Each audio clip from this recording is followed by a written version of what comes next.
Je m'appelle Gabriel Hanno. J'ai 25 ans, né et élevé à Kearney, Nebraska. Une petite ville avec des champs de maïs à perte de vue et des routes poussiéreuses rouges dès que le vent souffle.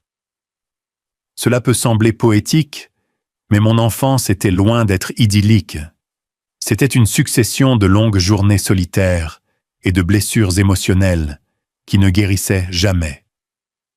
En apparence, ma famille elle était aisée. Mon père, Reed Hanot, était un homme d'affaires dans l'immobilier, toujours vêtu de costumes impeccables et portant des lunettes de soleil, même quand le soleil n'était pas de sortie.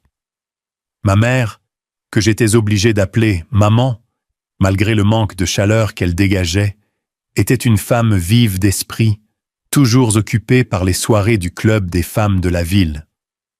Ensuite, il y avait mes frères et sœurs, ma sœur Monica et mon frère Marcus, deux personnes qui ressemblaient toujours à des étrangers vivant sous le même toit.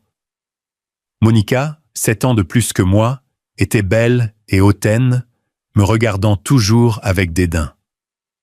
Marcus, 5 ans de plus, était costaud et rustre, n'hésitant jamais à utiliser ses poings pour affirmer sa domination dans la maison. Et moi, j'étais le plus jeune, l'enfant bâtard, comme me traitait mon père dans ses accès de rage. Dès mon plus jeune âge, j'ai su que je n'appartenais pas à cet endroit, pas à cette famille.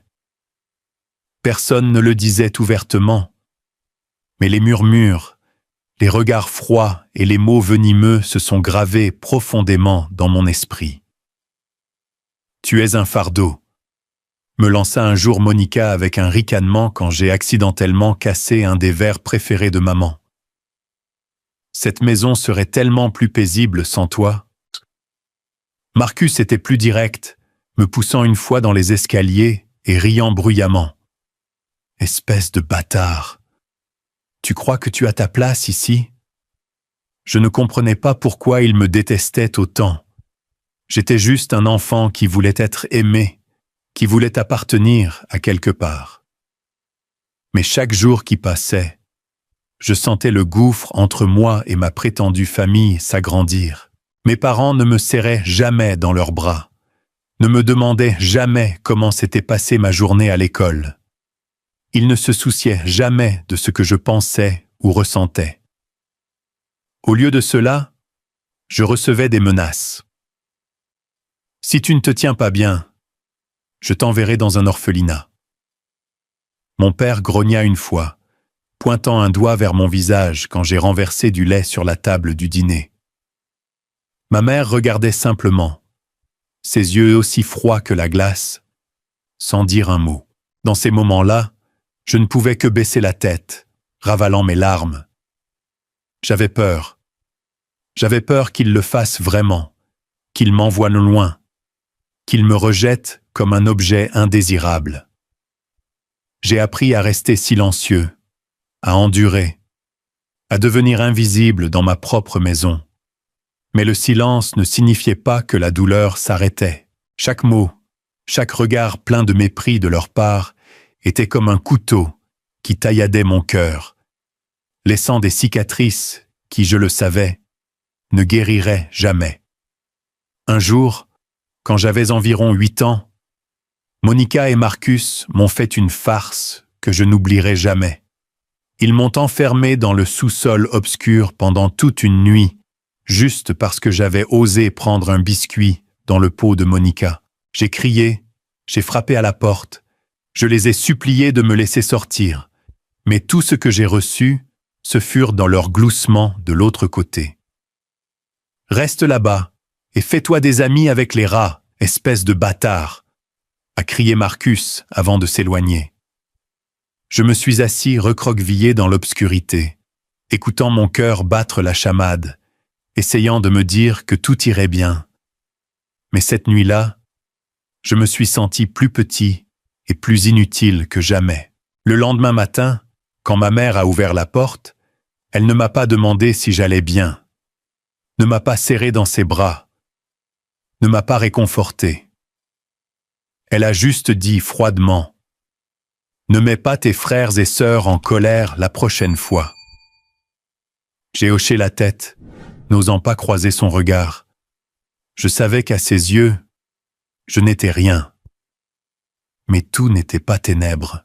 Dans la tempête glaciale de ma famille, j'ai trouvé un refuge, une petite flamme vacillante qui suffisait à réchauffer mon cœur. Mes grands-parents. Leur maison se trouvait à la périphérie de Kerney, une petite maison en bois avec un jardin plein de marguerites et une vieille balançoire sur laquelle j'adorais m'asseoir pendant des heures. Chaque week-end, je trouvais des moyens d'échapper à ma maison pour être avec eux. C'était le seul endroit où je me sentais aimé, vu comme un être humain. Mon grand-père, un homme grand aux cheveux argentés et aux yeux perçants, semblait toujours sévère. Il avait été agriculteur avant de se lancer dans les affaires et de bâtir une fortune dont j'ai seulement su qu'elle était considérable grâce aux murmures des adultes. Ce n'était pas un homme de paroles douces, mais il était juste. Il m'a appris à nouer mes lacets, à tenir une houe dans le jardin, et surtout, il m'a appris l'intégrité. « Gabriel », m'a-t-il dit une fois, sa voix basse mais puissante. « Une personne peut tout perdre, mais elle ne doit jamais perdre le respect de soi. Tiens-toi droit, peu importe combien de fois la vie te fait tomber. » Ma grand-mère était différente. Elle était douce comme une brise d'été, toujours prête à me serrer dans ses bras chaque fois que je courais vers elle. Elle avait des mains douces mais calleuses à force de jardiner, et l'odeur de ses biscuits fraîchement sortis du four semblait flotter dans l'air. Chaque fois que je leur rendais visite, elle m'attirait à la table de la cuisine, me plaçait une assiette de biscuits chauds devant moi et me demandait « Comment s'est passée ta journée, Gabriel ?» C'était une question que personne dans ma famille ne posait jamais, et chaque fois que je l'entendais, j'avais envie d'éclater en sanglots. Mais je me retenais, me contentant de sourire et de dire « Je vais bien ». Je n'ai jamais parlé à mes grands-parents de ce qui se passait à la maison, non pas parce que je ne leur faisais pas confiance, mais parce que j'avais peur. Mon père m'avait prévenu d'un regard glacial. « Ne parle jamais de ce qui se passe dans cette maison, Gabriel. Si tu le fais, tu le regretteras. » J'avais peur qu'il fasse quelque chose de terrible et j'avais peur de perdre le seul refuge que j'avais, mes grands-parents. Mais d'une manière ou d'une autre, ils semblaient comprendre. Ils ne demandaient pas, mais ils me regardaient toujours avec amour et inquiétude. Ma grand-mère me tenait la main, me caressait les cheveux et murmurait « Tu es un don précieux, Gabriel. Ne l'oublie jamais. » Avec eux, je n'étais pas l'enfant bâtard. J'étais Gabriel, leur petit-fils, quelqu'un qu'ils aimaient inconditionnellement. Les journées chez eux étaient remplies de courses dans le jardin, d'écoute des histoires de mon grand-père sur sa jeunesse, ou d'aide à ma grand-mère pour désherber les parterres de fleurs. Ces moments étaient la seule lumière de mon enfance sombre. Je rêvais un jour de vivre avec eux pour toujours, de quitter la maison froide que j'appelais mon foyer. Mais la vie n'est jamais aussi simple qu'un rêve d'enfant. Quand j'ai eu 12 ans, mon père a commencé à contrôler étroitement mes visites chez mes grands-parents. « Tu n'as pas besoin de t'accrocher à eux tout le temps, » disait-il, la voix empreinte d'irritation. « Ils sont vieux, laisse-les tranquilles. » Je savais que la vraie raison n'était pas leur préoccupation, mais qu'ils ne voulaient pas que je me rapproche trop d'eux. Peut-être avaient-ils peur que je dise quelque chose, que je révèle les secrets qu'ils voulaient enterrer. Progressivement, mes visites chez mes grands-parents sont devenues moins fréquentes. Je devais me faufiler, saisir les moments où mes parents étaient occupés pour courir chez eux. Chaque fois que je quittais leur maison, j'avais l'impression de laisser un morceau de mon cœur derrière moi. J'étais terrifié à l'idée de perdre un jour le seul sanctuaire que j'avais. Et puis ce jour est arrivé. non pas parce que mes parents l'avaient interdit, mais à cause de quelque chose de bien pire. J'avais 23 ans, fraîchement diplômé en architecture, lorsque j'ai reçu un appel de ma grand-mère. J'étais assis dans ma petite chambre, louée à Lincoln, absorbé par le croquis d'un projet de stage, lorsque le téléphone a sonné. L'écran affichait le nom de ma grand-mère, et mon cœur s'est soudainement serré. Elle appelait rarement à cette heure, sauf si quelque chose d'important s'était produit. Gabriel. Sa voix tremblait à travers le téléphone, si faible que je la reconnaissais à peine. Ton grand-père, il n'est pas bien. Peux-tu venir tout de suite? Je ne me souviens pas de ma réponse. Tout ce que je sais, c'est qu'en un instant, j'ai lâché mon crayon, attrapé ma veste et me suis précipité dehors. Le trajet de Lincoln à Kearney ne m'a jamais semblé aussi long.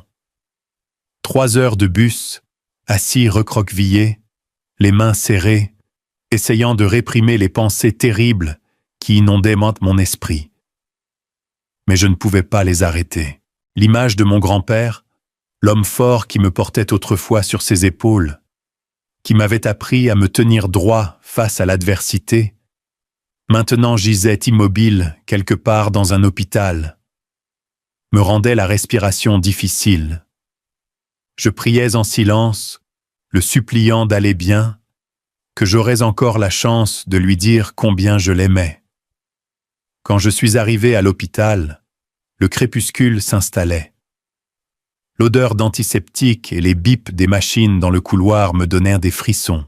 Ma grand-mère était assise sur un banc devant la chambre d'hôpital. Ses mains fragiles, serrées l'une contre l'autre, ses yeux rouges et gonflés. Elle s'est levée brusquement en me voyant et s'est précipitée pour me serrer dans ses bras comme si j'étais sa seule bouée de sauvetage. « Gabriel, tu es là ?» a-t-elle murmuré, la voix étranglée par l'émotion.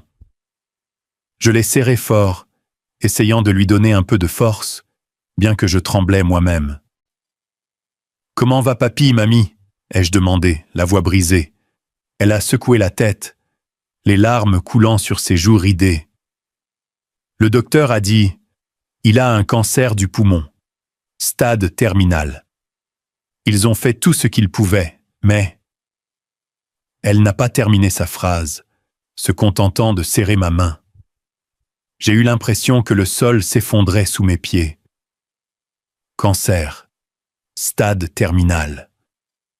Ces mots m'ont transpercé le cœur, tranchant et froid. Mon grand-père, l'homme que j'ai toujours cru invincible, livrait maintenant une bataille qu'il ne pouvait pas gagner. J'avais envie de crier, de casser quelque chose pour libérer ma douleur. Mais je suis resté là, silencieux, laissant ma grand-mère s'appuyer sur mon épaule. Quand je suis entré dans la chambre d'hôpital, je le reconnaissais à peine. Il était allongé sur le lit, amaigri, la peau pâle, les yeux enfoncés. Les quelques mèches de cheveux argentés restantes s'accrochaient à son front, et le tube respiratoire rendait son visage méconnaissable. Mais quand il m'a vu, ses yeux se sont illuminés, ne serait-ce que d'une faible lueur. Il a tendu une main tremblante vers moi, et je l'ai rapidement saisie, terrifié qu'il disparaisse pour toujours si je la lâchais. « Gabriel » a-t-il murmuré, la voix rauque. « Tu es là. » Je me suis agenouillé près du lit, les larmes coulant malgré mes efforts pour les retenir. « Grand-père, je suis là. Je suis juste là avec toi. » Je ne savais pas quoi dire d'autre. Je voulais juste qu'il sache que j'étais là, que je ne partirais pas. Pendant les 6 mois suivants, j'ai pratiquement vécu à l'hôpital. J'ai pris un congé de mon stage, je suis retourné à Kearney et j'ai passé chaque instant possible aux côtés de mon grand-père. Ma grand-mère et moi nous relayions pour m'aider. Des petites tâches comme lui donner des bouchées de porridge aux conversations assises à ses côtés, lui tenant la main, et l'écoutant raconter de vieilles histoires que je connaissais par cœur. Des histoires sur sa jeunesse, comment il avait bâti sa fortune à partir de rien, les rêves qu'il avait pour la famille. Mais cette fois, sa voix était plus faible, et parfois il s'arrêtait, haletant comme si chaque mot lui coûtait un effort immense. Mes parents, Monica et Marcus, se sont montrés, mais seulement pour sauver les apparences. Mon père venait, restait dans un coin de la pièce, posait quelques questions au médecin, puis partait, prétextant son emploi du temps de travail chargé. Ma mère apportait de somptueux bouquets, les plaçait à la tête de son lit et s'asseyait en parcourant son téléphone, le regardant à peine. Monica et Marcus étaient encore pires. Ils venaient, disaient quelques mots creux, puis murmuraient entre eux à propos de la succession, de ce que grand-père allait laisser. Je les ai entendus, leurs mots me frappant comme des couteaux. Ils ne se souciaient pas de lui. Pas vraiment. Ils ne se souciaient que de l'argent. J'essayais de ne pas me laisser atteindre, mais chaque fois que je les voyais, une vague de colère bouillonnait dans ma poitrine. Mon grand-père se battait pour sa vie chaque jour, et tout ce à quoi il pouvait penser était de diviser sa richesse. J'avais envie de leur hurler de les jeter dehors, mais je savais que grand-père n'aurait pas voulu ça. Il me tenait simplement la main en silence, comme pour dire qu'il comprenait, qu'il ne me blâmait pas pour ce que je ressentais. Un après-midi, alors que nous étions seuls dans la chambre, il m'a attiré près de lui. La faible lumière du soleil filtrait à travers la fenêtre, projetant de douces ombres sur son visage. Il m'a regardé, ses yeux toujours perçants malgré son corps affaibli. « Gabriel » a-t-il dit, sa voix lente mais résolue. « Quand je ne serai plus là, ramène la photo de toi, moi et mamie à la maison. C'est l'héritage que je veux te laisser. » J'étais sidéré, ne comprenant pas pourquoi il évoquait une photo à ce moment-là. Je connaissais bien la photo. Elle était accrochée au mur du salon chez eux, prise quand j'avais environ 5 ans, me tenant entre lui et mamie, tous les trois souriant joyeusement. C'était l'un de mes plus beaux souvenirs. Mais pourquoi l'appelait-il un héritage? J'ai voulu demander pour en savoir plus, mais ses yeux semblaient me signaler que je n'avais pas besoin de le savoir pour l'instant. J'ai seulement hoché la tête, lui serrant la main. « Oui, grand-père, je promets. » Cette nuit-là, je me suis assis près de son lit, le regardant dormir, sa respiration se mêlant au son des machines. Une profonde peur m'a saisi, la peur qu'il puisse s'en aller à tout moment, que je perde la seule personne au monde qui m'aimait inconditionnellement. Je me suis penché et j'ai murmuré « Grand-père, tu dois rester fort. J'ai besoin de toi. » Mais il n'a pas entendu. Il était plongé dans son sommeil et je ne pouvais que rester assis là, les larmes coulant silencieusement. 6 mois se sont écoulés, chaque jour une bataille. Il y avait des moments où je pensais qu'il pourrait s'en sortir, où il riait et me racontait comment il avait piégé mamie pour l'épouser des années auparavant. Mais il y avait aussi des jours où il était si faible qu'il ne pouvait que rester immobile, les yeux fermés, comme prêt à lâcher prise. Ma grand-mère et moi avons fait tout notre possible, mais au fond, je savais que son temps était compté. Un matin, alors que j'entrais dans la chambre, le médecin m'a appelé à l'écart. Il m'a regardé, son expression grave. « Monsieur Hanaud, l'état de votre grand-père, nous avons fait tout ce que nous pouvions. Il ne lui reste probablement que quelques jours. Je ne sais pas combien de temps je suis resté là, mais quand je suis retourné dans la chambre, je me suis agenouillé près de son lit, lui tenant fermement la main. Il a ouvert les yeux, m'a regardé et a esquissé un léger sourire. « Gabriel, a-t-il murmuré, tu es ma fierté. » Ce furent les derniers mots qu'il me dit. 2 jours plus tard, il est décédé paisiblement, comme il avait vécu, sans fanfare, mais me laissant un vide que rien ne pouvait combler. Je me suis assis à ses côtés, lui tenant la main jusqu'à ce qu'elle devienne froide. Ma grand-mère m'a serré dans ses bras et nous avons pleuré ensemble en silence, tandis qu'à l'extérieur, le monde continuait comme si rien n'avait changé. Mais pour moi, tout avait changé. Et je ne savais pas alors que ces dernières instructions concernant la photo, le legs, allaient donc révéler un secret qui allait bouleverser toute ma vie. Les jours suivant le décès de mon grand-père m'ont laissé comme une coquille vide.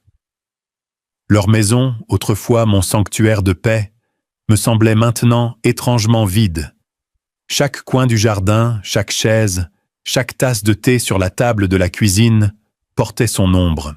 Je me suis assis sur la vieille balançoire dans le jardin, regardant les marguerites dans le jardin de ma grand-mère se balancer dans la brise. Une douleur sourde me serrait la poitrine. Mamie essayait de rester forte, mais je voyais ses yeux rougis chaque fois qu'elle pensait que je ne la regardais pas. Nous nous appuyions l'un sur l'autre, 2 âmes qui avaient perdu la flamme qui réchauffait nos vies. Les funérailles de papy furent simples, comme il l'avait souhaité. Seule la famille et quelques amis proches étaient présents. Mon père, ride, se tenait là dans un coûteux costume noir, le visage sévère, mais pas une seule larme à la vue. Ma mère, comme toujours, maintenait sa façade parfaite, les lèvres serrées, les yeux cachés derrière d'immenses lunettes de soleil. Monica et Marcus étaient là aussi. Mais je pouvais dire que leur regard n'était pas fixé sur le cercueil de papy. Ils balayaient les alentours comme s'ils calculaient quelque chose. Je me tenais près de mamie, lui tenant la main, essayant de les ignorer. Mais au fond, je savais qu'ils n'étaient pas là pour le pleurer. Ils venaient pour autre chose. Quelque chose à quoi je n'osais pas encore penser. Après les funérailles, je suis retourné à mon petit appartement à Kearney, essayant de reprendre ma vie. Mais chaque nuit, je restais éveillé, hanté par l'image de papy sur son lit d'hôpital et son instruction énigmatique concernant la photo. Pourquoi avait-il insisté autant? Ce n'était qu'une photo, un souvenir de famille. Alors pourquoi l'avait-il appelé mon héritage? La question me rongeait, mais je n'étais pas assez courageux pour retourner chez mes grands-parents et faire face à la réalité qu'il était parti pour toujours. Puis un matin, le téléphone a sonné. C'était l'avocat de papy, Harold Grayson, un homme plus âgé à la voix grave et calme. « Gabriel, a-t-il dit, vous devez être à mon bureau ce vendredi. Nous allons lire le testament de votre grand-père. » J'ai hoché la tête au téléphone, bien qu'une vague de malaise m'ait submergé. Un testament? Je n'y avais pas beaucoup réfléchi. Pour moi, papy était l'homme qui m'avait appris l'intégrité et l'amour, pas l'argent ou les biens.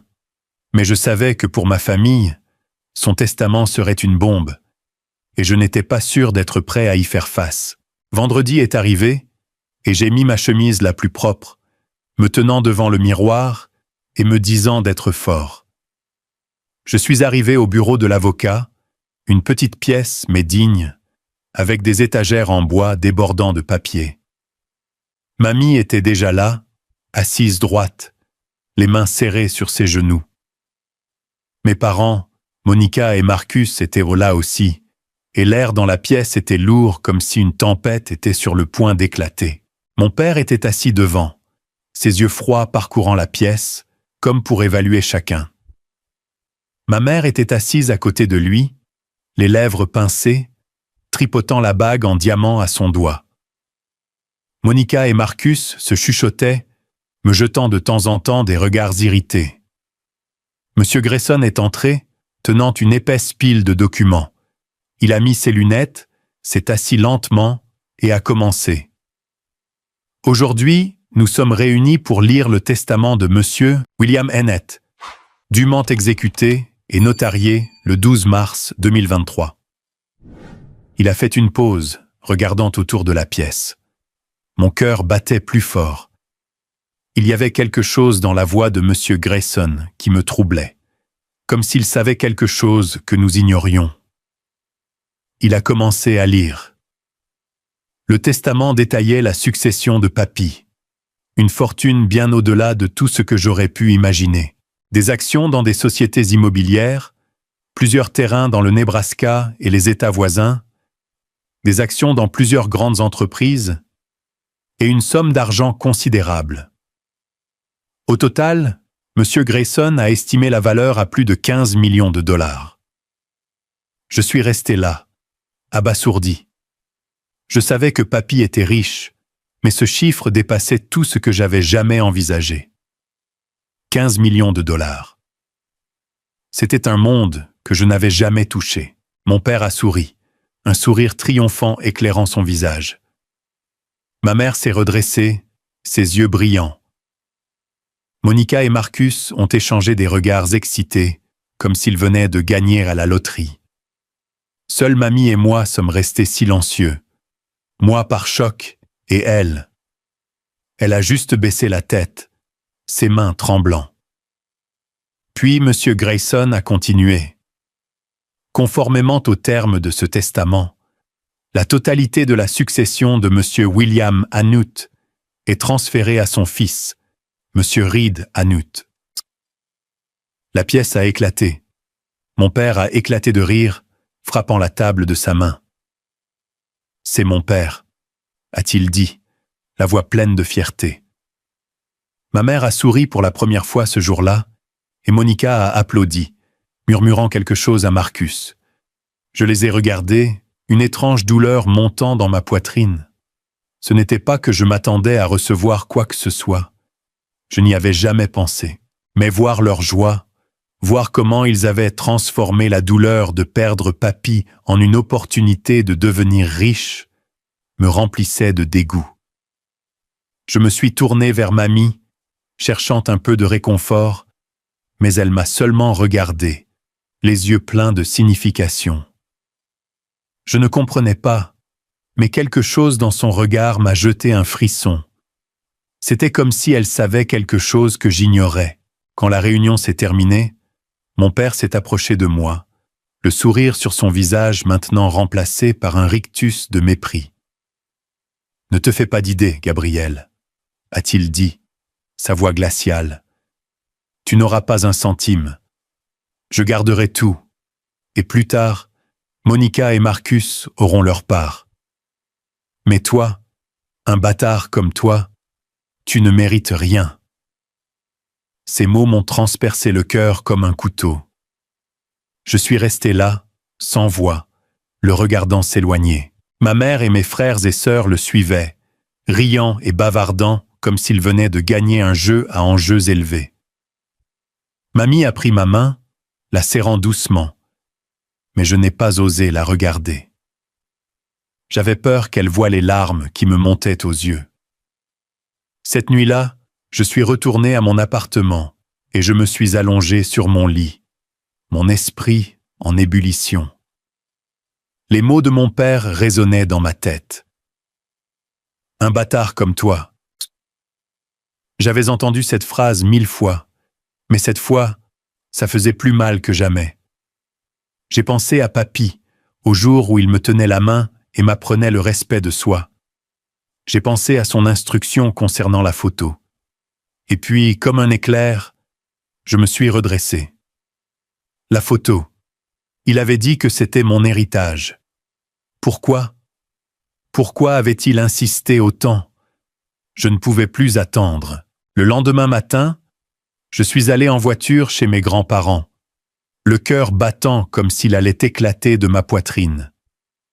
La petite maison en bois se tenait toujours là, silencieuse au milieu des vibrantes marguerites jaunes.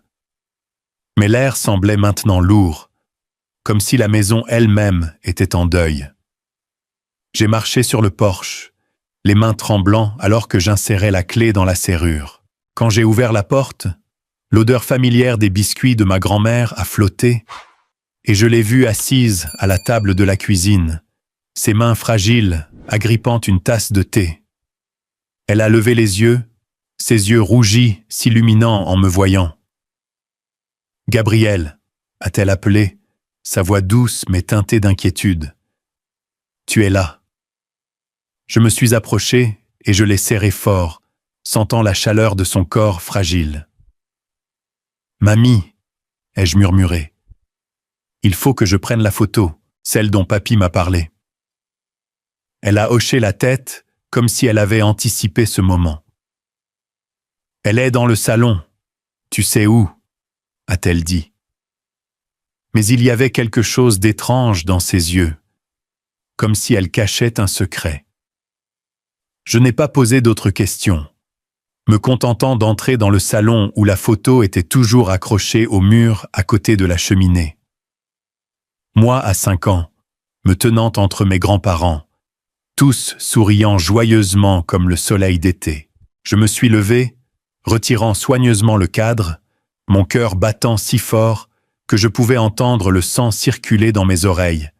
Et puis, je l'ai vu. Au dos du cadre, solidement fixé avec du ruban adhésif, se trouvait une épaisse enveloppe. Mon nom y était écrit de la main ferme de mon grand-père. Pour Gabriel. J'ai jeté un regard à mamie, qui se tenait dans l'embrasure de la porte, les mains serrées, les yeux mêlant inquiétude et anticipation. J'ai pris une profonde inspiration et décollé l'enveloppe, sentant comme si j'ouvrais la porte d'un monde que je n'avais jamais connu. À l'intérieur de l'enveloppe se trouvaient 3 choses. Un morceau de papier soigneusement plié, une lettre manuscrite et une photographie. J'ai d'abord pris la photo et immédiatement un frisson m'a parcouru la colonne vertébrale. C'était moi, un bébé d'environ 6 mois, blotti dans les bras d'un jeune homme. Il avait des yeux brillants, un sourire radieux et des cheveux foncés comme les miens. Mais je ne l'avais jamais vu auparavant. Mon cœur s'est emballé, une étrange prémonition surgissant en moi. Je me suis tourné vers mamie, la voix tremblante.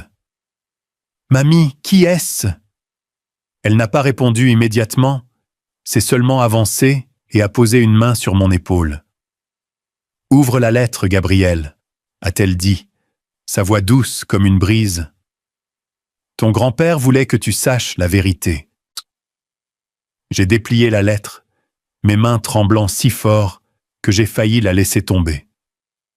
Les mots de mon grand-père sont apparus, chacun frappant mon cœur comme un marteau. « Gabriel » écrivait-il, « si tu lis cette lettre, cela signifie que je suis parti. Mais je veux que tu saches la vérité. La vérité que je garde cachée depuis trop longtemps. Tu n'es pas le fils de Reed. Tu es le fils du frère cadet de Jonathan Reed. Mon plus jeune fils. Jonathan est décédé dans un accident quand tu étais très jeune. J'ai eu tort de désavouer Jonathan, et c'est le plus grand regret de ma vie. Tu es l'héritage de Jonathan, et je veux que les choses s'arrangent pour toi. » Je me suis arrêté de lire, le souffle coupé. Jonathan, mon vrai père. Le monde semblait tourner autour de moi, comme si le sol sous mes pieds s'effondrait. J'ai regardé la photo à nouveau, le visage de l'homme, mon père, Jonathan, et j'ai ressenti un étrange mélange de douleur et de curiosité. Qui était-il? Pourquoi ne m'avait-on jamais parlé de lui? Je me suis tourné vers mamie, les larmes aux yeux. « Mamie, pourquoi? Pourquoi personne ne me l'a dit ?» Mamie s'est assise à côté de moi, me prenant la main, ses yeux débordant de larmes et de douleur. « Gabriel, mon cher, » a-t-elle dit, sa voix étranglée comme si elle essayait de retenir une vague d'émotion. « Nous voulions te protéger, te laisser grandir comme les autres enfants. Reed, il a accepté de t'élever après le décès de Jonathan. » J'ai secoué la tête, mon esprit en ébullition, essayant de comprendre ce qu'elle venait de dire. Mais pourquoi papy ne me l'a-t-il pas dit? Pourquoi m'a-t-il caché cela toutes ces années? Ma voix s'est brisée de douleur et de désespoir. Je voulais comprendre, savoir pourquoi l'homme que j'aimais le plus avait gardé un secret aussi monumental. Mamie a soupiré, ses mains fragiles tremblant alors qu'elle serrait les miennes. Ton grand-père, il portait un fardeau de culpabilité trop lourd, Gabriel. Il avait tort, terriblement tort. Quand il a désavoué Jonathan, ton père, c'était pour quelque chose de trivial, quelque chose qui, rétrospectivement, lui semblait dénué de sens. Jonathan a refusé d'épouser la femme que ton grand-père avait arrangée pour lui. Il voulait vivre sa vie selon ses propres termes, aimer avec son cœur. Ton grand-père, avec ses manières rigides à l'époque, ne pouvait pas l'accepter. Il a coupé tout contact avec Jonathan, le fils qu'il aimait tant, et l'a rejeté de la famille. Mais quand Jonathan est mort dans cet accident, elle s'est arrêtée, sa voix se brisant, les larmes coulant sur ses joues ridées. Ton grand-père a senti qu'il avait perdu tout son monde. Il était rongé par la culpabilité. Tourmenté chaque jour pour avoir perdu son plus jeune fils à cause de sa propre fierté. Je suis resté silencieux, une douleur aiguë me transperçant la poitrine. Mon père, Jonathan, désavoué simplement pour avoir voulu vivre en accord avec lui-même. J'ai regardé la photo dans ma main, le visage du jeune homme souriant radieusement alors qu'il me tenait. Et mes larmes ont commencé à couler. Alors, pourquoi papy ne me l'a-t-il pas dit? Ai-je demandé, la voix tremblante. Pourquoi m'a-t-il laissé grandir sans savoir qui était mon vrai père? Mamie m'a caressé les cheveux, comme elle le faisait quand j'étais enfant. Ton grand-père voulait te protéger, Gabriel. Il avait peur que si tu savais que tu étais un orphelin, que ton père était parti pour toujours, tu ne puisses pas le supporter. Il voulait que tu grandisses comme les autres enfants, avec une maison, une famille, même si cette famille était loin d'être parfaite. Mais plus que cela, il n'avait pas le courage de faire face à sa propre erreur. Chaque fois qu'il te regardait, il voyait Jonathan. Son sourire, ses yeux, sa force en toi. Te dire la vérité signifiait admettre qu'il avait tort, qu'il avait perdu Jonathan à cause de son entêtement. Il ne pouvait pas supporter cette douleur. Elle a marqué une pause, prenant une profonde inspiration, comme pour rassembler sa force. Mais ton grand-père t'aimait, Gabriel. Tu étais tout ce qui restait de Jonathan. Et il voulait que les choses s'arrangent pour toi, pour ton père. Ce testament, cette lettre, c'est sa façon de faire amende honorable, de te donner ce que tu mérites. Je suis retourné à la lettre, lisant, chaque ligne me déchirant le cœur. Papy écrivait « Dans le testament original, j'ai laissé toute ma succession à Reed, à condition qu'il en partage 50% avec toi. Mais je ne fais pas confiance à Reed, alors j'ai créé un second testament. Et tu peux rendre ce nouveau testament public si Reed refuse de te donner une part de la succession après ma mort. Lève-toi et réclame ce qui t'appartient de droit.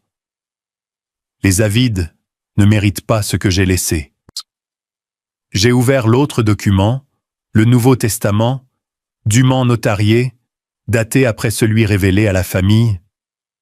En lui, papy a laissé presque toute la succession, actions, biens immobiliers, participations, à moi avec seulement une petite portion pour mon père, Reed. Je me suis effondré sur la chaise, mon esprit tournait.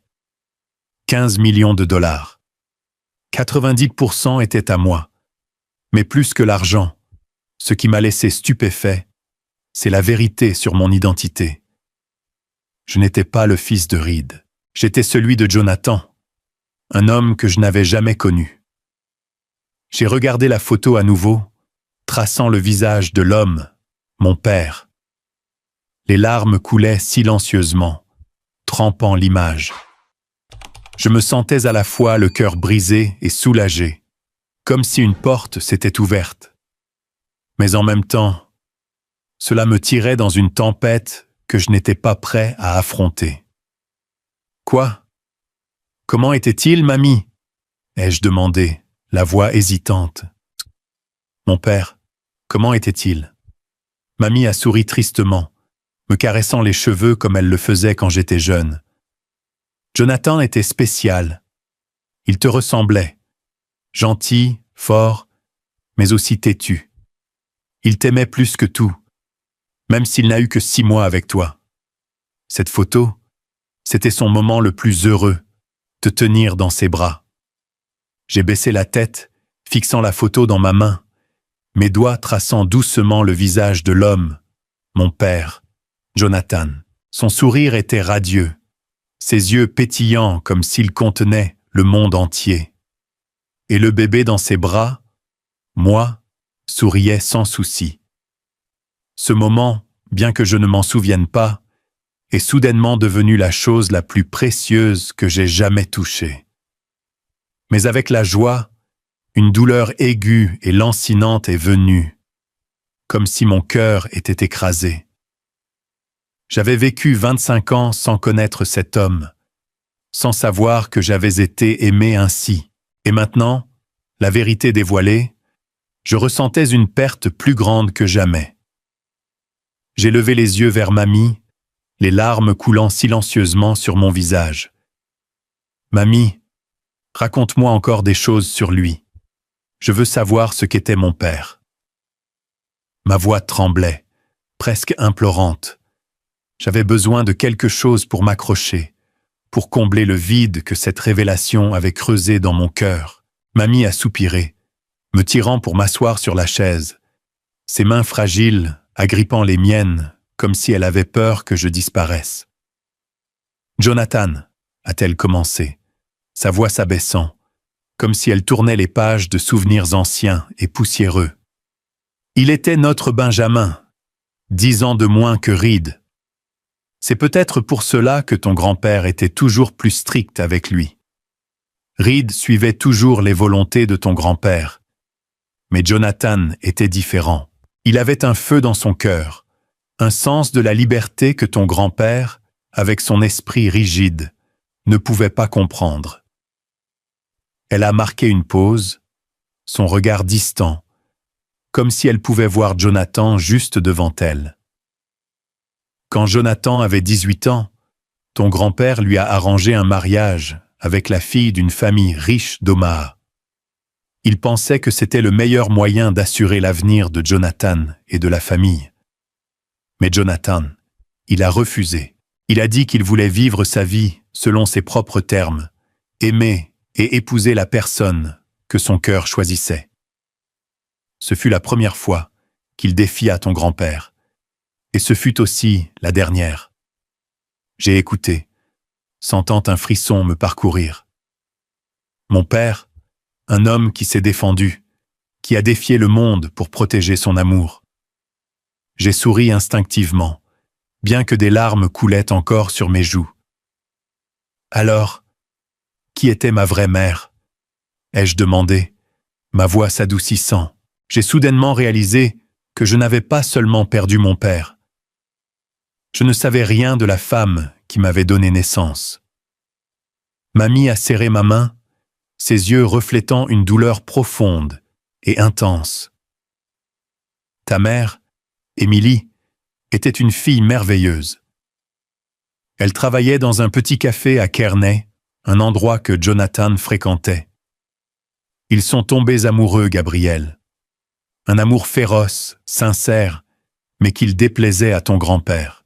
Émilie n'avait ni richesse, ni statut, juste un cœur chaleureux et un sourire qui faisait que Jonathan était prêt à tout abandonner.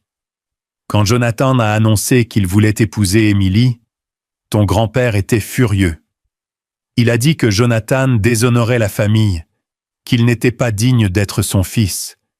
Il a désavoué Jonathan, l'a mise à la porte et a coupé tout contact. J'ai senti que je ne pouvais plus respirer. Alors, qu'est-il arrivé à ma mère? Ai-je demandé, bien qu'une partie de moi redoutait la réponse.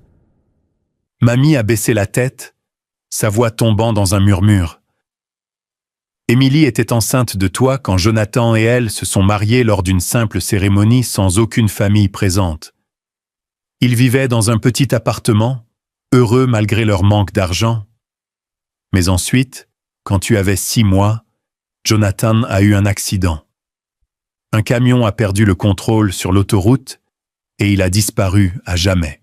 Émilie était complètement brisée.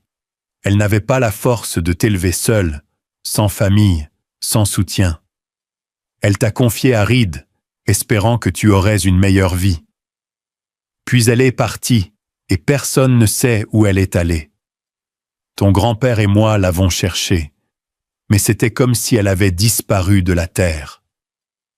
Je me suis assise en silence, sentant comme si un trou noir m'avalait tout entier. Mon père est mort dans un accident. Ma mère est partie, m'abandonnant comme un orphelin. Et moi, pendant 25 ans, j'avais vécu dans une famille qui ne me voulait pas, ne m'aimait pas. J'ai serré la photo contre ma poitrine, les larmes trempant le visage de mon père. Pourquoi? Pourquoi papy ne m'a-t-il pas recueilli? Pourquoi a-t-il laissé Reed m'élever? Mamie a essuyé ses larmes, sa voix tremblant, mais résolue. Ton grand-père pensait qu'en laissant Reed t'élever, c'était la meilleure façon de te donner une maison, même si elle n'était pas parfaite. Mais il avait tort.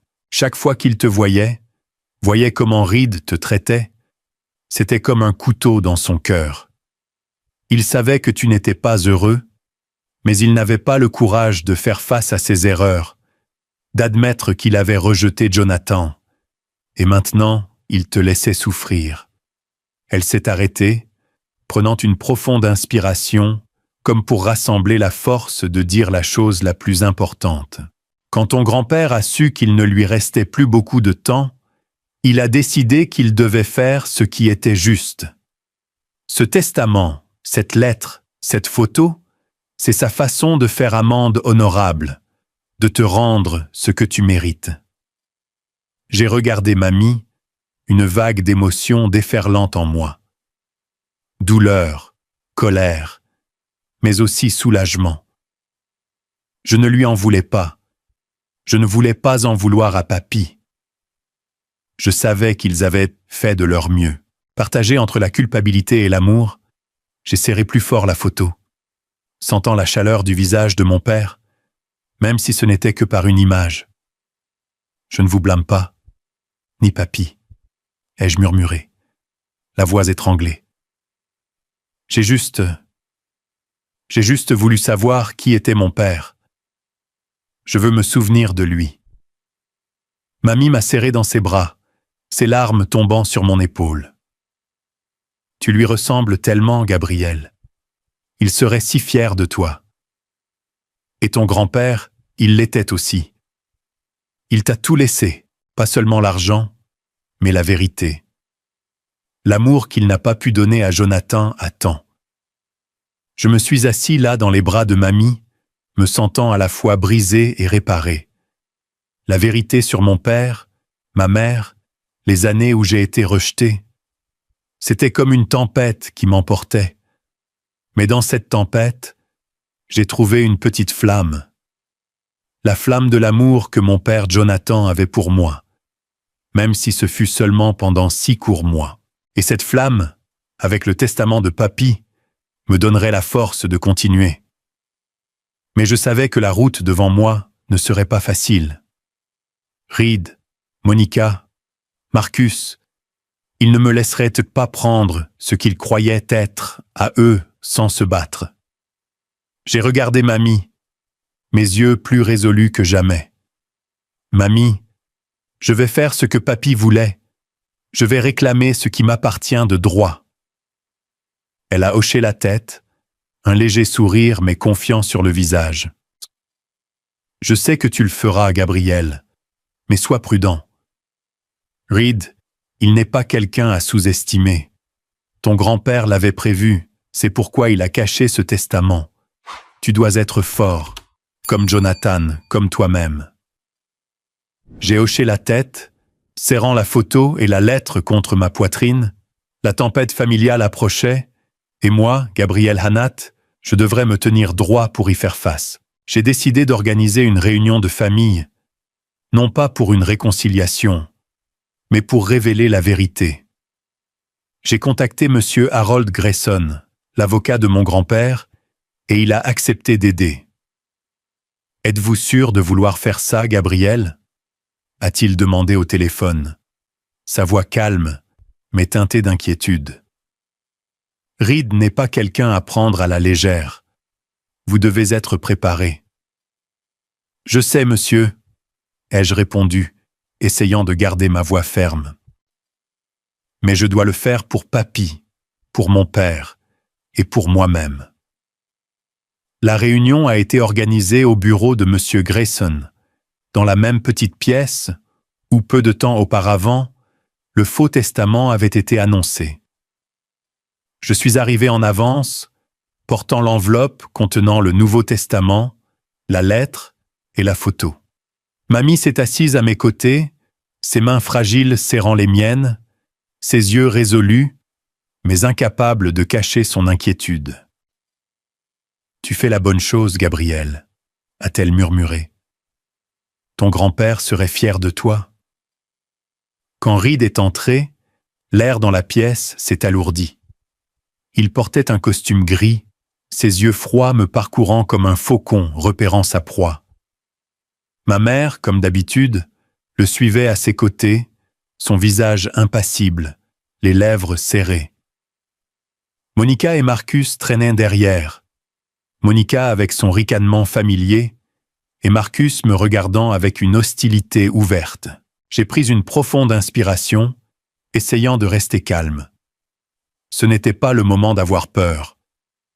Monsieur Grayson s'est levé, sa voix résonnant clairement dans la pièce silencieuse. Aujourd'hui, nous sommes ici pour discuter d'une affaire importante concernant le testament de monsieur William Hannett.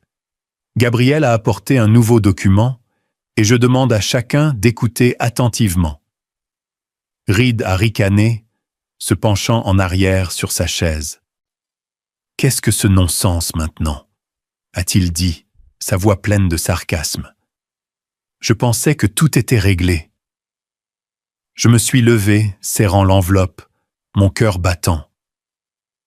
Non, ce n'est pas réglé, ai-je dit, ma voix plus forte que je ne m'y attendais. Papy a laissé un Nouveau Testament, légalement notarié, et je veux que tout le monde sache la vérité. La pièce a éclaté. Reed s'est levé d'un bond, son visage rougi par la colère. Quoi ? Un Nouveau Testament ? Tu inventes, n'est-ce pas, espèce de bâtard ? Le mot bâtard m'a frappé comme un couteau familier. Mais cette fois, je n'ai pas baissé la tête. J'ai regardé droit dans ses yeux, sentant un feu s'allumer en moi. C'est exact. Je ne suis pas ton fils, ai-je dit, ma voix calme mais tranchante. Je suis le fils de Jonathan, ton frère, et papy a laissé un Nouveau Testament, donnant 90% de la succession à moi. Tu n'en as que 10%. J'ai ouvert l'enveloppe, sorti le testament et la lettre, les plaçant sur la table devant M. Grayson. L'avocat les a pris, les a examinés attentivement et a hoché la tête. « Ce document est légitime », a-t-il déclaré. « Il a été notarié le 15 septembre 2024, après le testament précédent. Selon la loi, ce Nouveau Testament a la primauté et supplante l'Ancien. » Reed s'était lancé, arrachant le testament des mains de M. Grayson, ses yeux flamboyants. « C'est un faux », a-t-il rugi, sa voix tremblant de rage. « Tu crois pouvoir me tromper avec un misérable bout de papier, Gabriel ? Tu n'es rien qu'un nobody sans aucun droit à quoi que ce soit dans cette famille. » Monica et Marcus se sont levés, leurs voix se joignant à la tempête. « Il ment, a hurlé Monica, me pointant du doigt. Il essaie de voler notre héritage. Marcus s'est rapproché, les poings serrés comme s'il attendait une excuse pour me frapper. « Qui te prends-tu pour » a-t-il grogné.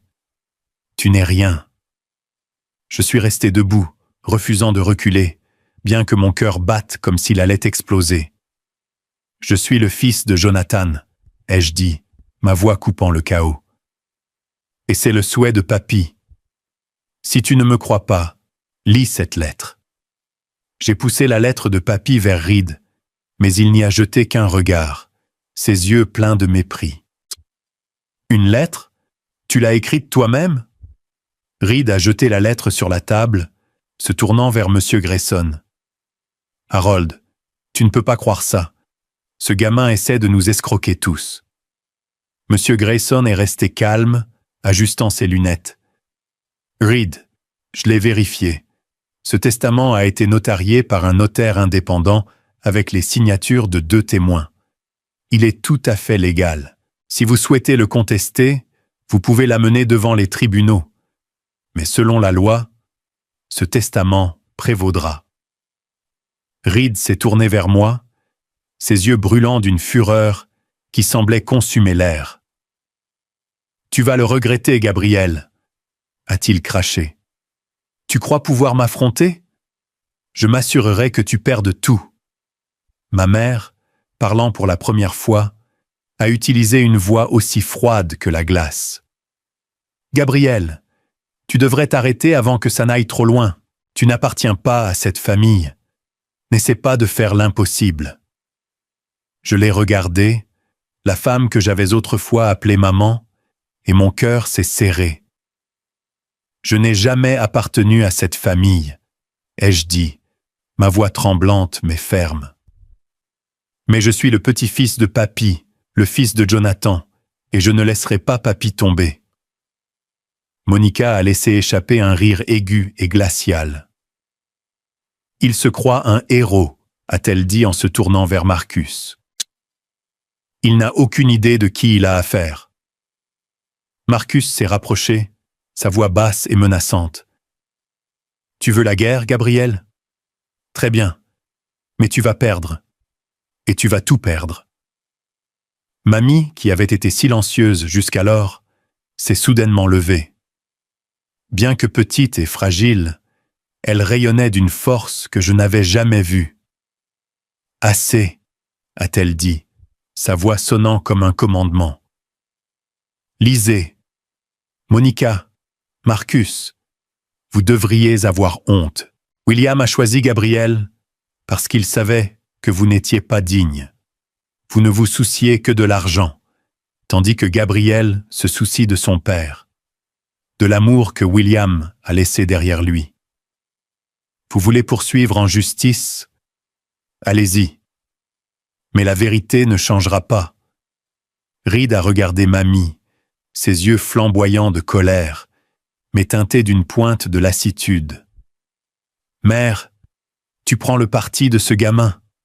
a-t-il demandé, la voix tremblante. « Je prends le parti de la vérité, » a répondu Mamie, sa voix inébranlable. « Et la vérité est que Gabriel est mon petit-fils, le fils de Jonathan. William a bien fait, et je témoignerai de cela. » La pièce est tombée dans le silence, seulement interrompue par la respiration lourde de Reed. Il m'a regardé, puis Mamie, puis M. Grayson. « Ce n'est pas fini, » a-t-il dit, sa voix glaciale. « Je vais poursuivre, je vais tout bouleverser. Il n'aura pas un centime. » Il s'est retourné et est sorti en trombe. Ma mère, Monica et Marcus l'ont suivi, sortant derrière lui. La porte s'est claquée, me laissant Mamie et M. Grayson dans le silence pesant. Je me suis effondré sur la chaise, mon corps épuisé. Mais à l'intérieur, le feu brûlait toujours. J'avais lâché une bombe sur cette famille, et maintenant la vraie bataille commençait. Mamie m'a pris la main, ses yeux remplis de confiance. « Tu as fait la bonne chose, Gabriel, » a-t-elle dit, Mais sois prêt. Reed n'abandonnera pas facilement. J'ai hoché la tête, serrant la photo de mon père. Je sais, mamie, mais je n'abandonnerai pas. J'ai promis à papy, à mon père et à moi-même. Les jours suivant la réunion de famille m'ont laissé sur les nerfs, comme une corde trop tendue prête à casser. Chaque petit bruit dehors de ma porte d'appartement, chaque appel d'un numéro inconnu, me faisait sursauter. La menace de Reed, je vais tout bouleverser, résonnait dans mon esprit comme une malédiction dont je ne pouvais pas me débarrasser. Je savais qu'il ne plaisantait pas. Reed Hanott n'était pas du genre à abandonner facilement ce qu'il croyait être le sien, surtout quand il s'agissait de 15 millions de dollars. Je suis devenu plus prudent. Je n'ai pas gardé le Nouveau Testament ni la lettre de papy dans mon appartement. J'ai confié les originaux à M. Grayson, l'avocat de papy, qui les a enfermés dans un coffre-fort à son bureau, tandis que j'en gardais une copie certifiée conforme. La photo de mon père, Jonathan, me tenant. Je la portais dans mon portefeuille, toujours avec moi comme un talisman. Elle me rappelait que je ne me battais pas seulement pour l'argent, mais pour la vérité, pour l'amour que mon père et mon grand-père avaient pour moi. Mais Reed et mes frères et sœurs ne m'ont pas laissé tranquille. Quelques jours après la réunion, j'ai reçu un appel d'un journaliste local. « Est-ce bien Gabriel Hanot ?» La voix de l'homme traversait, pleine de curiosité. « Nous avons entendu dire que vous essayez de falsifier le testament de William Hanot pour voler la fortune familiale. Voulez-vous commenter ?» Je me suis figé, sentant le sang affluer à mon visage. « Qui vous a dit ça ?» ai-je demandé, ma voix tremblant de colère. « Une source fiable, » a répondu le journaliste évasivement.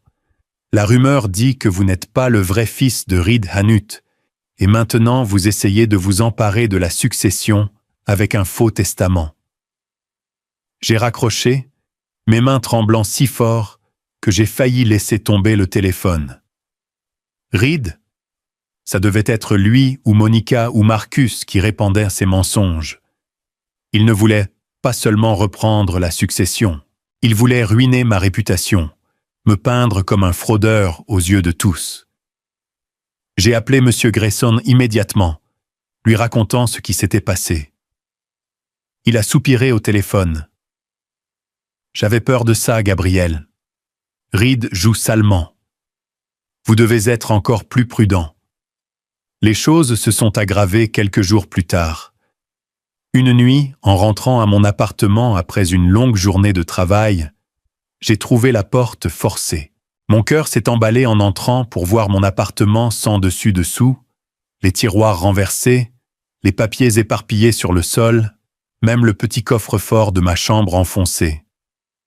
Heureusement, je n'y avais pas gardé le testament ni aucun document important. Mais l'idée que quelqu'un ait envahi mon espace privé m'a donné des frissons. J'ai appelé la police, mais ils ont seulement déposé un rapport et ont dit qu'ils enquêteraient. Au fond, je savais que Reed était derrière tout ça. Lui ou Monica et Marcus avaient engagé quelqu'un pour trouver le Nouveau Testament afin de détruire les preuves avant que je ne puisse le porter devant les tribunaux. Je commençais à me sentir comme un animal traqué.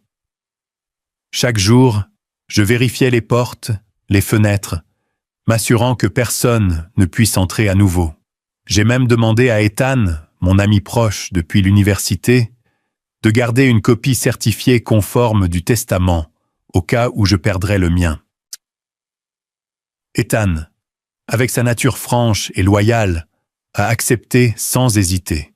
« Gabe, ta famille est un bordel, » a-t-il dit en secouant la tête. « Mais je suis avec toi. Appelle-moi si tu as besoin de quoi que ce soit, d'accord ?» Mais la tempête ne s'est pas calmée. Les médias locaux ont commencé à couvrir le scandale de la succession de la famille Hanott.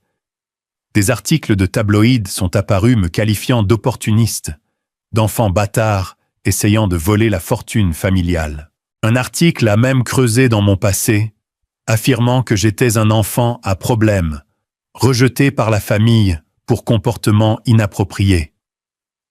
Chaque mot dans ces articles me tailladait le cœur. Mais ce qui faisait le plus mal, c'était la façon dont il diffamait Papy, disant qu'il avait été manipulé pour faire le Nouveau Testament. J'avais envie de hurler pour dire au monde que Papy était l'homme le plus honorable que j'ai jamais connu. Qu'il m'avait choisi parce qu'il me faisait confiance, parce qu'il voulait faire amende honorable pour mon père. L'opinion publique a commencé à se retourner contre Reed, Monica et Marcus lorsque quelques anciens voisins de mes grands-parents se sont manifestés.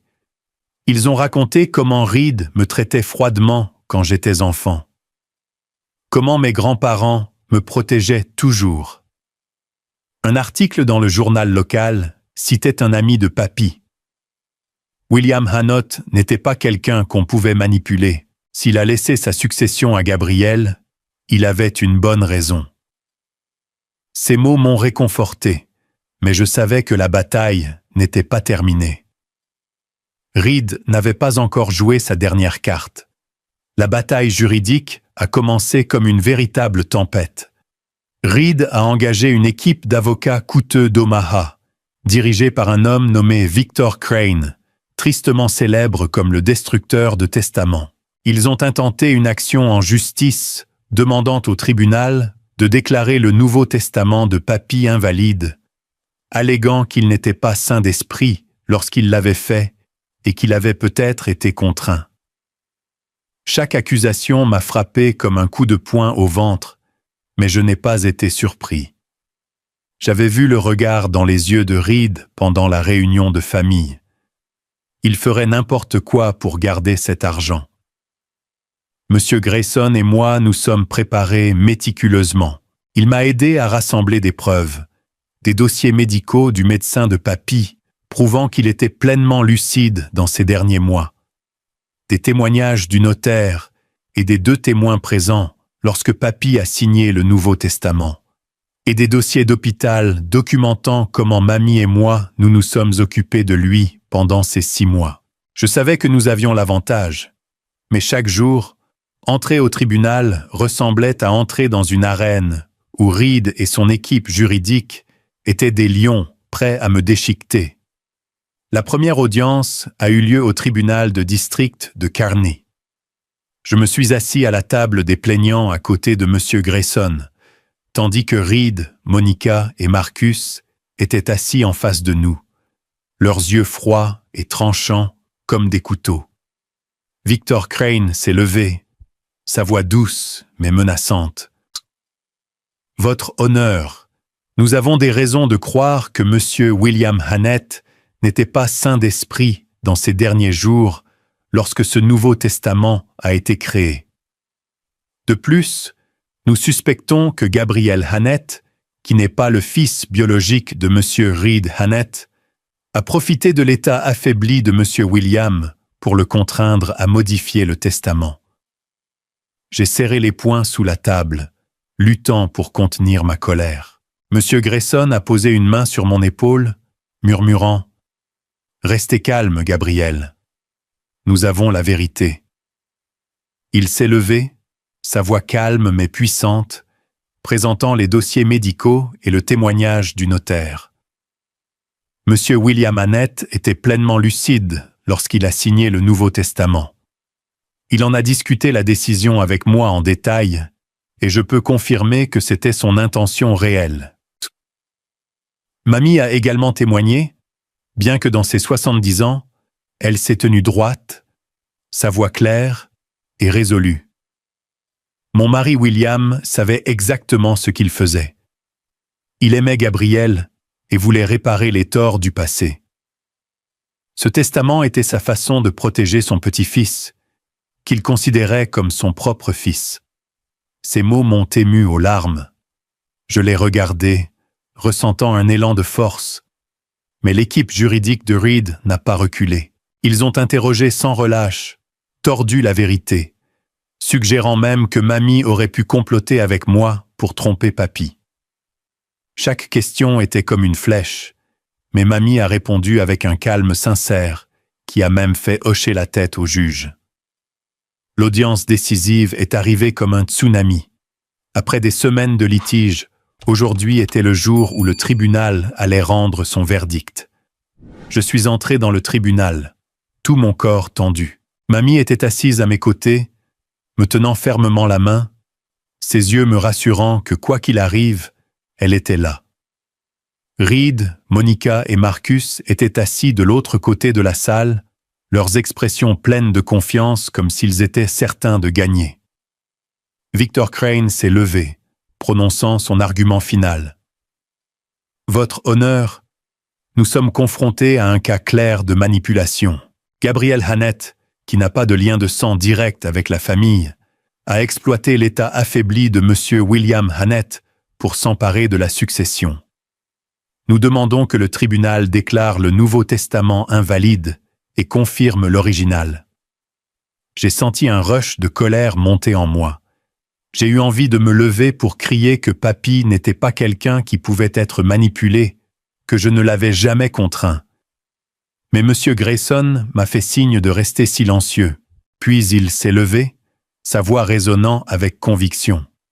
« Votre honneur, Gabriel Hannot n'est pas seulement le petit-fils de M. William Hannut, mais aussi le fils de Jonathan Hannott, pour lequel William cherchait à faire amende honorable. Ce testament n'est pas le produit d'une manipulation, mais le dernier souhait d'un homme cherchant à réparer une erreur. J'ai demandé la permission de parler au juge. Je me suis levé, mes mains tremblant alors que je tenais la lettre de papy. « Votre honneur » ai-je commencé, ma voix tremblante mais devenant plus ferme. Mon grand-père, William Hannott, était l'homme le plus honorable que j'ai jamais connu. Il m'a écrit cette lettre pour me dire la vérité sur mon père, sur son amour pour moi. Je voudrais la lire. J'ai lu chaque ligne, ma voix se brisant alors que je parlais de Jonathan, du regret de papy, de son souhait de me protéger. Quand j'ai terminé, la pièce était silencieuse. Mamie était en larmes et j'ai vu un éclair d'émotion dans les yeux du juge. « Je ne fais pas cela pour l'argent, » ai-je dit, regardant directement Reed. « Je fais cela pour papy, pour mon père et pour la vérité. » Mamie a été appelée à témoigner une dernière fois.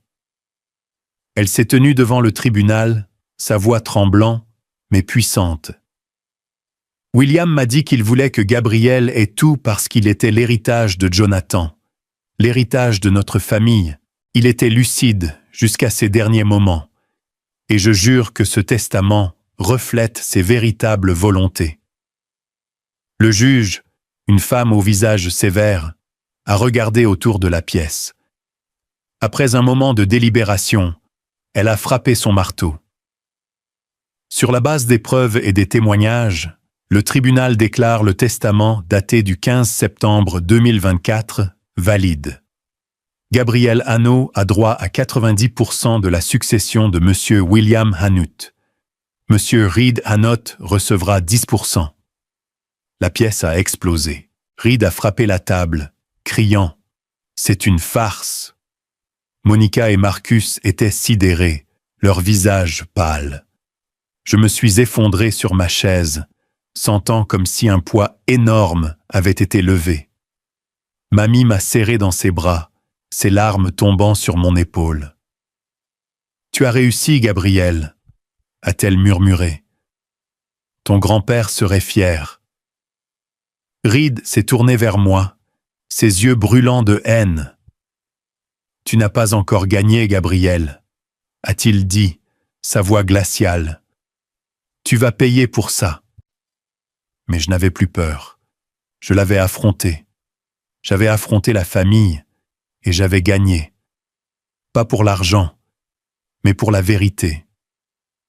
Alors que la porte du tribunal se fermait derrière Reed, Monica et Marcus, j'ai senti une nouvelle vague d'air remplir ma poitrine. Pour la première fois de ma vie, c'était comme si je pouvais respirer librement. Mamie m'a tenu la main, ses yeux brillants de fierté mêlés de larmes. « Tu as réussi, Gabriel », a-t-elle murmuré, sa voix tremblant. Ton grand-père sourit de là-haut en voyant à quel point tu es fort. Je l'ai serré fort, sentant la chaleur de son corps fragile. La seule personne de cette famille qui m'aimait vraiment. La décision du tribunal ne m'a pas seulement accordé 90% de la succession de Papy, actions, biens immobiliers et actifs d'une valeur de plus de 15 millions de dollars. Cela m'a donné quelque chose de bien plus précieux. La reconnaissance, la vérité sur mon père et le courage de me défendre. Mais je savais que cette victoire n'était pas la fin. C'était le début d'un nouveau chemin que je devais tracer moi-même. Dans les semaines qui ont suivi, j'ai commencé à prendre le contrôle de la succession de Papy.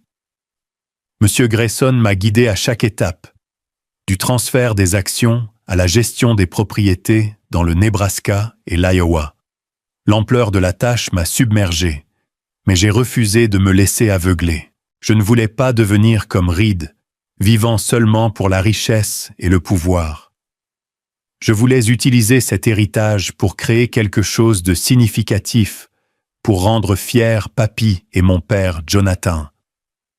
J'ai décidé de créer un cabinet d'architecture, un rêve que j'entretenais depuis mes études universitaires.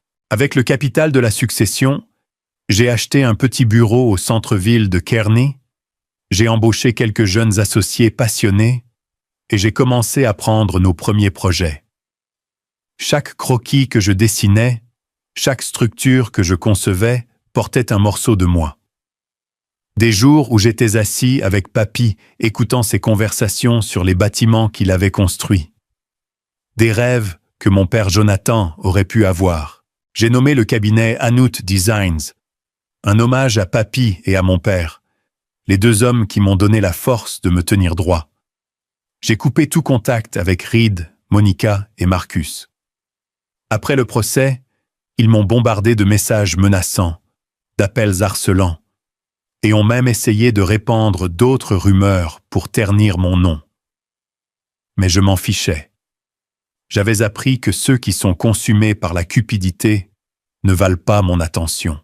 J'ai bloqué leurs numéros, je les ai effacés de ma vie, tout comme ils avaient autrefois essayé de m'effacer de la famille.